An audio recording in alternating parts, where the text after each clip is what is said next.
বাংলা দখল করতে ভোটার তালিকায় ভুয়ো ভোটার ঢোকাচ্ছে বিজেপি। তালিকায় ঢোকানো হচ্ছে পাঞ্জাব, হরিয়ানা, রাজস্থান, বিহারের বাসিন্দাদের নাম।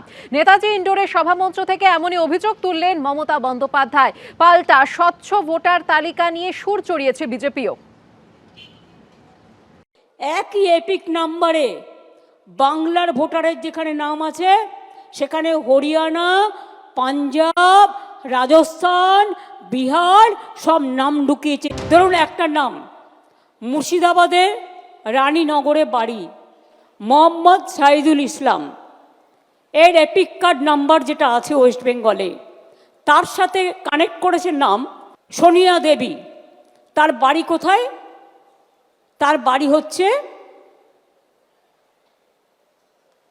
হরিয়ানা। মোহাম্মদ আলী হোসেন, রানীনগরে বাড়ি, তার সাথে নাম তুলেছে কার? মঞ্জিত। বাড়ি, তার নাম কি? তার বাড়ি কোথায়?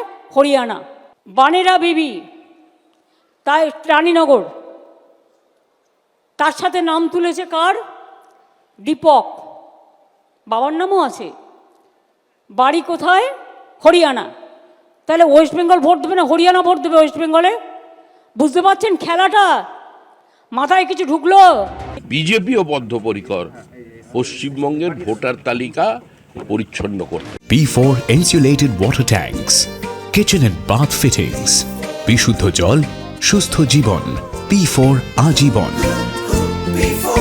বিজেপির যেখানে সরকার সেখানে বিজেপি কারচুপি করছে, বাংলায় যাদের সরকার তারা কারচুপি করছে, খোঁচা অধীর চৌধুরী। যাদের সরকার তাদের দায়িত্ব, এটা কারচুপি করার ক্ষমতা তাদের আছে যাদের সরকার। বিজেপি যেখানে সরকার, বিজেপি সেখানে কারচুপি করে। পশ্চিমবঙ্গে যাদের সরকার তারা কারচুপি করছে। ভোটার তালিকায় কারচুপির অভিযোগে মমতা বন্দ্যোপাধ্যায়ের অস্ত্র বহিরাগত। পাল্টা তোষণের রাজনীতিতে শান দিচ্ছে বিজেপি। ভোটে হারাতে হবে বাংলাকে, বাংলার সংস্কৃতি দখল করতে হবে। এখানে বাংলার সংস্কৃতি চলবে না, উল্টো সংস্কৃতি চলবে। বাংলায় প্রয়োজন হলে আর একটা জাগরণ হবে, সেই জাগরণ আপনাদের করতে হবে।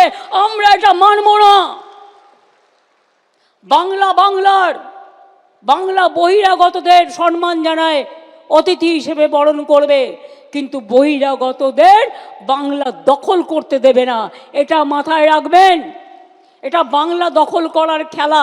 পশ্চিমবঙ্গের হিন্দুরা বুঝতে পেরেছেন যে আগামী দিনে মমতা বন্দ্যোপাধ্যায়ের হাতে থাকা মানে তোষণকারীদের হাতে যদি বাংলার যদি দায়িত্ব থাকে, তাহলে পরে আগামী দিনে বাঙালি হিন্দুর উদ্বাস্তু হওয়া ছাড়া আরো একবার উদ্বাস্তু হওয়া, তবে এবার ডবল হবে মমতা বন্দ্যোপাধ্যায়ের কথা মতো। কারণ এর আগে শুধু বাঙালরা উদ্বাস্তু হয়েছিলেন, আমরা যারা বাঙাল তারা হয়েছিলাম, এবার ঘটিরা উদ্বাস্তু হবে। তো বাঙাল ঘটি একসাথে উদ্বাস্তু হয়ে নতুন একটা কোনো সম্প্রদায় হয়তো তৈরি হবে।